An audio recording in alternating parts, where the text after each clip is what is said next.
What Was That Like contains adult language and content and is not intended for all audiences. Listener discretion is advised.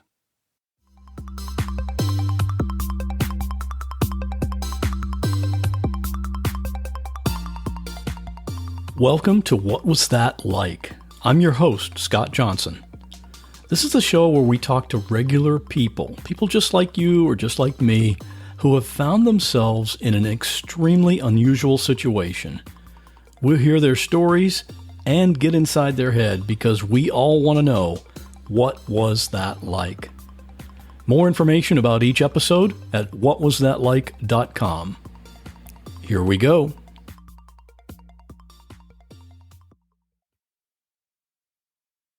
In 2018, the Federal Trade Commission processed 1.4 million reports of fraud. The total losses for all of those fraud reports came to almost $1.5 billion, and that's for a single 12-month period. The FTC publishes statistics, and they've said that the most common types of fraud complaints were fake debt collections, imposter scams, and the traditional identity theft. And in the category of identity theft, the most common one was credit card fraud. You know, someone opening a new credit card account using the identity of a different person. One of the groups most at risk for identity theft are children. Identity theft has become the top consumer complaint in the U.S. with about 10 million victims every year. Kids under 19 years old are a big target of identity theft. 8% of the identity theft that happens in this country is impacting people under the age of 19. Why is that? Well, it's because they don't really have a lot of credit history under their belt. They're not going out and applying for credit cards. They're not going out and applying for mortgages. So to know that it's happening to your child is hard to do because until the kid is going to college, you're not really thinking about putting their name out for loans. So parents need to actually monitor the credit files of their children just as closely as they monitor their own to prevent a scammer from stealing that child's identity and clean credit. But what about when the parent is the scammer? That's what happened to Lynsey, and she told me all about it. Unfortunately, it's not an extremely rare thing, but it's just something you really don't hear much about. It's just pretty sad to think that a mother can do something like this to her own child. If you like this show and the unusual stories we hear from the people who experienced them, you can become a supporter at whatwasthatlike.com/support. And now, here's Lynsey. Lynsey, thanks for coming on the show. Right. Thank you for having me. As a disclaimer, we should let people that are listening to this know we've known each other for years. Yes. But this is a story that's from your past that I never knew about. I guess you don't meet someone and say, hey, guess what happened to me, right? No, definitely not. Not with something like this. But you have recently contacted me and said, hey, I have a story. Maybe you want to do it on your podcast. And I think it's a pretty interesting one. I know a little bit about it, but I am looking forward to hearing, exactly how this whole thing worked. So let's go back a little bit. You were born in Kentucky, but really this story kind of starts when you were at age 9, when you moved to Florida. You want to talk about that? Right. My mom moved to Florida probably in about 1989 from Kentucky. I'm the oldest of 3 kids, and the story is that we moved here on a Greyhound bus with 3 kids, a suitcase, and a box. And that's pretty much how we ended up here. Do you remember that trip? Bits and pieces. I don't remember details. I remember being on a bus, and I was really young at the time. What was your reasoning for coming to Florida? My father and mother were having issues in their relationship, and she had seen a doctor who advised her that it would be good for her anxiety and nerves if she moved. And so we came down here. What was the plan for when you got here? That I don't know. I'm sure she had a plan. Knowing what I know now, she probably had a plan. but I also suspect it was to get away from child support and any legalities of having a separated family. Did you get along with your mom pretty well then? I mean, when you were interacting with her on a day-to-day basis, were you scared of her, or you were dependent on her, or how did you? At that age, I don't remember. I remember more of the teenage years. Being the oldest and us living with just her, I had to take a lot of the responsibility. She traveled a lot for work, so I was really the adult. So my childhood, I equate with a mini adulthood. So it was your mom and you and your two siblings. Correct. I have a sister who is 2 years younger than me, and then a brother who is 4 years younger than me. When she would travel, you guys were just home by yourself for a long time? We stayed with babysitters. She would find people out of the newspaper. And this was back in the early 90s, so we didn't have internet type of things. But she'd run an ad in the newspaper. One time we did have a homeless woman who was a babysitter. I'm not sure how she picked that one out, but I recall taking her back to the homeless shelter after my mom got back. That's I can't imagine doing that. It's a fun. Looking back, it's a funny story, and you can see how everything shapes you. But now you can see why I don't open with, "Hi, my name is Lynsey, and I had a homeless babysitter." It's a great conversation starter, though. As an icebreaker. Definitely. As you went through your teen years, the part of what intrigued me a little bit was the fact that you and your mom during that time shared a bank account. Can you talk about that and why that was in place? My mom and I did share a bank account from a very early age, from as long as I was old enough to have a bank account. Because she traveled, she worried about us having access to money. So, in an effort that if anything happened to her, we would automatically have access to funds, she and I shared a bank account. That makes sense. I didn't understand the reasoning behind it before, but now that does kind of make sense. Because it was supposed to help me out, being the oldest. And you were the only one that was named on the account aside from her? Correct. Okay. You got through your teen years, but then I want you to kind of just take us through the story of what happened when you discovered something wasn't quite right. I had just moved to Clearwater, Florida. I was living with her after college, just as a waypoint, some way to, a way station, finding a job and all of that good stuff after college. I opened up a business and I went to get a banking account in the business name, and the bank wouldn't let me. And they said I had bad credit or outstanding debts. I don't recall. I think I had one store credit card, and I only applied for it because you got the free stuffed animal.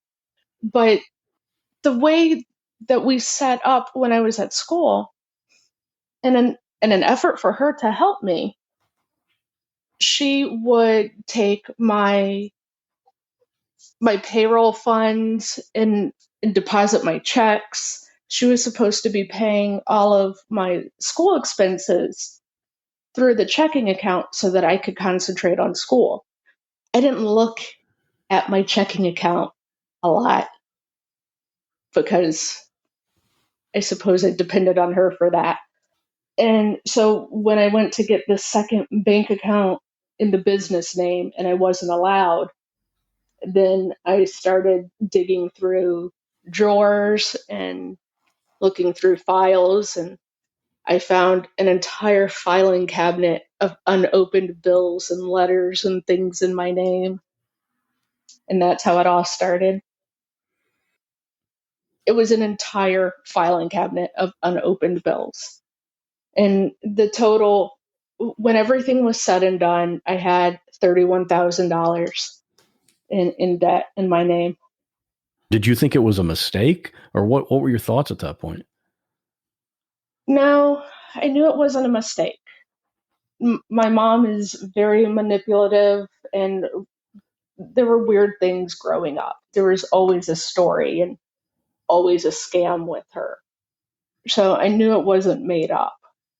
And I was angry and I wanted to prosecute because $31,000 is a lot of money to have to pay back. I had plans for school, and that money just was not in the cards. So the cops at that time didn't want to prosecute and couldn't go after her because we shared the bank account. I was liable. Some of the credit cards, for example, she had, it's called the Avenue. It's a plus size woman's store. And at the time, I was very not plus size. She opened up and paid for a credit card in my name at that store. And when I called that company to report the fraud, they were not concerned because the account had been paid for. We have to remember too that this happened back before identity theft was really a commonly known thing. A lot of people may not even have been aware of what it was. It really wasn't a thing. They didn't know what to do with it. People couldn't understand why we shared a bank account and how I couldn't have known what was going on, and all of the different credit cards in my name. At one point in the mail, you used to receive checks that you could sign over to yourself and you wind up with a loan. And she had signed a couple of those in my name and gotten loans. And they would not send me the paperwork because she had access to my social security number, my address, all of that info that we take for granted. They assumed that I was complicit. Did you confront your mom about this? What did she say? I did confront her, but after I moved out, while she was out of town, I moved out secretly because I didn't want her to be able to control and find me and weasel her way in. And when I asked her about all of the debt, she said she was trying to help me. But that doesn't really make sense, though. No, but in her head, I'm sure it does. And it's also a manipulation tactic, trying to make you feel sorry for her, trying to make you doubt yourself. You had mentioned that before you guys came to Florida that she had run other types of scams. Do you remember anything like that, or what she had done? Well, she told my father that we were moving down here on the advice of her doctor.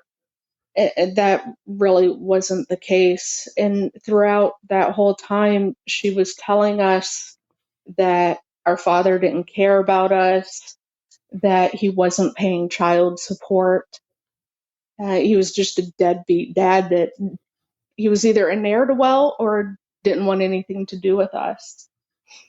But because of the identity theft, I opened up that mode of communication again, and we started talking, and he told me his side of the story and some of the stuff that she did up there before we moved.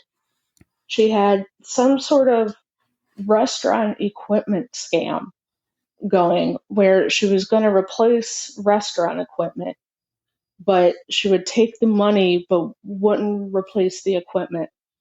But she always kept her mark on the line. It was always a reason. Something was happening outside of her control that was causing the work not to get done. That's an interesting category. Did she own a restaurant? I don't think so. I think she was a salesperson for maybe a restaurant supplier, that sort of thing. What's funny too is Growing up, she'd take us in for doctor's appointments. And when we would get there, we would not even be patients there. And she would always complain that it was something to do with the doctor's office or my father's insurance. She usually blamed it on my father's insurance and that he must have canceled the appointment. But what's the incentive of going to the doctor if you know you're not going to be seen? What was the scam there? You got me. She sounds like an interesting character. Yeah. To say the least. She's very charismatic and people fall for her stories. I'm very convinced that one year at Christmas, we were one of the angels on the tree, so to speak. Are you familiar with those? No. Tell me how that works. Different charity organizations and whatnot will set up a Christmas tree and they have little tags on them. And the tag is of a family or a child that needs a Christmas. They can't afford a Christmas. And so one of your parishioners will come and pick an angel off the tree and then buy those gifts. One year we had Christmas where it was a lot larger Christmas than normal. And there were people came over and they wanted to take pictures of us getting our gifts. And I couldn't understand why at the time. Because they weren't really friends, they were just neighbors. And it was just weird. But looking back on it, and at this age, I've taken angels off the tree, and suddenly it dawned on me that is probably what she did. She gave somebody a sob story about the single parent and the derelict dad, and somebody else supplied our Christmas. Do you sometimes have like light bulbs that go off like that and you recall something that happened and then it all kind of makes sense? That's a lot of how it happens. And you grow up knowing that you are different. We moved often. And anything in our life, there was a huge story that went along with it. Nothing was ever cut and dry. And it always involved my mother. So you know, but it's what you're used to. So you can't put everything together. It doesn't make sense until later on. So you came up with a solution and it involved changing your name. Can you tell us how that worked or what happened? You go online, you fill out the court paperwork, and then you go and speak to a judge. And you tell them why you want to change your name. And a couple weeks later, you get a certified letter saying whether or not they approved. How would having a new name resolve the issue of all the debt? Well, since everything was in my name and she knew my name, I figured that if I changed my name to something completely different, then there would be no mistaking that it wasn't me who started those accounts. So I literally picked a name from the phone book that sounded good together. And I went with that. So if she did happen to pull any more accounts, it would be easy to prosecute. There'd be no question. Did that work? She hasn't tried, but I've also been gone, and she's smart and sneaky. So I think that's probably why it hasn't happened. So that was your plan, was to just change your name, hoping that she opens another account in your old name, which proves that she did it. Correct. But she hasn't done it. So you were still stuck with the debt then? I was stuck with the debt, and there was only one solution. I couldn't pay it back. I couldn't move forward. I had to do Chapter 7 bankruptcy. I liquidated everything. I had $300 to my name and started over. I had a studio apartment with no couch. I had a laptop and a bed. Well, if you're going to start from scratch, you might as well do it with a new name too, right? I can only move up from there. That was going to be one of my questions. How did you choose your new name? Which we should say your legal first name is Kelly. Which is kind of weird for me to even think about that because I've always only known you as Lynsey. And most people do only know me as Lynsey.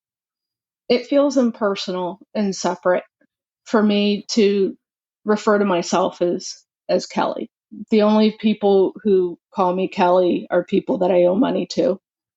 When you changed your name legally, did it just feel weird knowing that now you have a different name? It did. And mostly what I felt bad for is it hurt my father the most. For me, Kelly is on paper and pretty separate. She's a thing. She's a figment. But my name was important to my father. And for him to have to write out checks, like birthday checks and whatnot, or having to put on an envelope, Kelly, it was just a reminder of what happened, because he never thought that my mom would turn on us the way that she did. Do you talk to her now? I don't. She's not the type of person that I want in my life. And after I found out about the deceit and that everything she said about my dad was a lie, there's just no coming back from that. So you and your dad have a pretty good relationship then. We do now. We've talked and we've regrown as adults. So we have a good relationship. So you're in Florida. Is your mom local here still? She's in Florida. And your dad's still up in Kentucky? Correct. What about your siblings? My sister is up in Kentucky. My brother is here in Florida. And we talk a lot. My brother felt kind of weird at first having to hide my name, but at this point, it's a moot point. It's just, it's there. There's the undercurrent, but the emotional baggage of it is pretty gone. Yeah, I can imagine the financial hardship of the whole ordeal. But then having to, I mean, if you tell this story to people that know you, just explaining that your mom did this to you, what is that like? I tried to avoid it. Using Kelly and Lynsey interchangeably has become almost second nature for me. But I avoid having the conversation with friends because it's a lot like a soap opera. It's a lot of baggage. And my life is complete and calm and ordered. And that doesn't define me. And I don't want it to mar people's perceptions of my life and what I've got going on. Are there any lingering effects or ongoing effects that you still have to deal with from this? The bankruptcy finally fell off probably 7 to 10 years after I did it. And Kelly is 17 now. She can drive. So, I mean, she's getting her license now. That's good. Well, obviously, when you change your name, you don't start from age 0 also, right? Wouldn't that be nice? Oh, I wish. But if you don't make jokes about it, then it just becomes too heavy. The biggest place that it's interfered is I had plans of pursuing my education and going into a different career field. And because I was not able to secure the loans or had that foundation of a family to take care of my basic needs, you don't have a safety net to fall out on. So I couldn't take risks. I couldn't pursue farther. In grad school, you have to go to school full time. You can't do a part-time job. And if you do a part-time job, it's minimum wage, which wouldn't pay for my housing. So it's that big circle. You can't afford to fall. So as your mom is filling out a credit card application with your name, seems like a little thing at the time, but that really kind of changed the trajectory of your life and your career. It really did. And maybe not all parents are as manipulative as her and have nefarious goals in mind. But if you're looking for good, clean credit and you open up a utility bill or utilities in your kid's name, just don't fucking do it. Just don't. Nothing good comes from that. Do you take any extra precautions now because of your awareness of identity theft? No. Identity theft has become a lot more common, a lot easier to deal with. So I don't care. I've already gone down that road one time. So if it happened again, it would be really easy to deal with. I just call the credit card company and they pretty much handle it.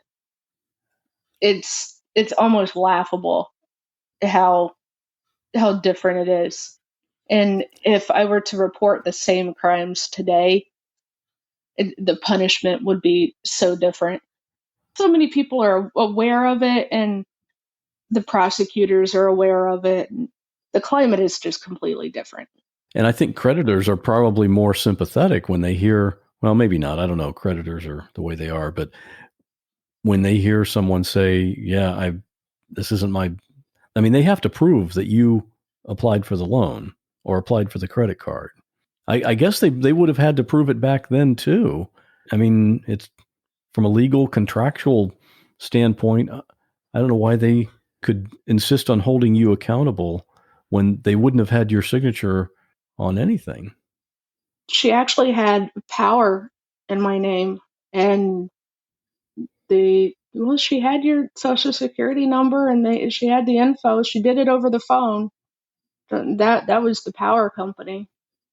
The credit card that I remember, the Avenue, the overweight store, and they weren't concerned because they were paid. It was one of the few she paid on time. Yeah, why should they care? Yeah. Yeah, no crime was done, but there was a crime. And you've told your kids this whole story. This is the first time that I've sat down and spoken question and answer about it. If they listen to podcasts, they're going to know the whole thing now. They will actually. I planned on saying that if you want to know the whole story, here you go. Aside from your kids finding out about it, what made you want to tell this story? It needs to be said. It helps it get off my chest.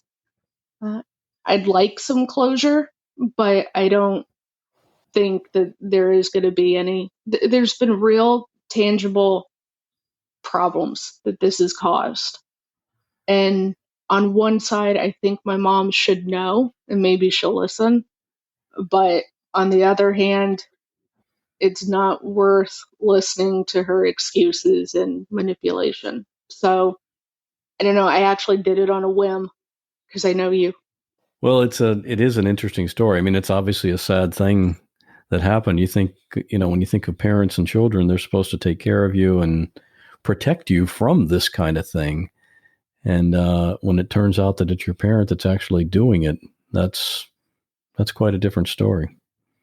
But it's my story, and it's something that happened to me, not something that I was a part of. And that's the distinction that I like to make with myself. That I wasn't complicit in this. I was a passenger in that ride. I wasn't driving. I'd say you were more of a victim than a passenger. True. Lynsey, thanks for coming on. I appreciate you telling the story, and hopefully maybe somebody will hear this and maybe see the signs of someone doing this to them, and maybe you prevent this from happening to someone else. But thanks for coming on. Thank you for having me, and if nothing else, it's a cool story. Hey, before we wrap up this episode, I wanted to do a couple of things. First, I want to invite you to join our private Facebook group if you haven't already. Great discussions over there, and some of the guests I've had on some of these episodes are in that group, so you can talk about their story and ask questions if you want. So get over there and join us at whatwasthatlike.com/Facebook. And second, I thought it would be kind of cool to read some of the recent reviews that have come in. Now, you might have heard me mention previously that I never ask for reviews in iTunes or Apple Podcasts because they really don't serve any purpose. In spite of what you hear some other podcasters say on their shows, having a ton of 5-star reviews does not help a podcast get found more easily, at least not on iTunes. Now, if you really want to leave me a review, I'd say do it on Podchaser. That's podchaser.com. That makes a little more of a difference there. Anyway, there have been a few recent reviews on iTunes, and some people have interesting iTunes usernames. Like this first one, the username is called "This App is a Joke." I don't know what that means. But anyway, the title is "So Hooked." And this is what they wrote. "So excited to have come across this podcast. I just started listening this morning and I'm already loving it.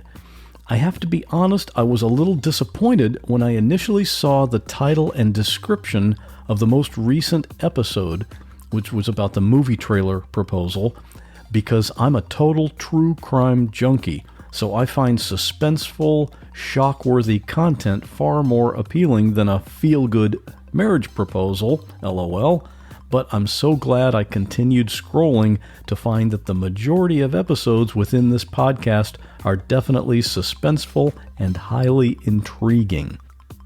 Then we had another interesting username, Mickles and Dimes. I'm not sure, maybe Meekles and Dimes, probably Mickles and Dimes. Subject of this one is awesome podcast. The WWTL podcast is great. The stories and guests are very interesting. Sometimes they make me cry, laugh, or leave me in shock. Scott asks the right questions and doesn't rush the interview.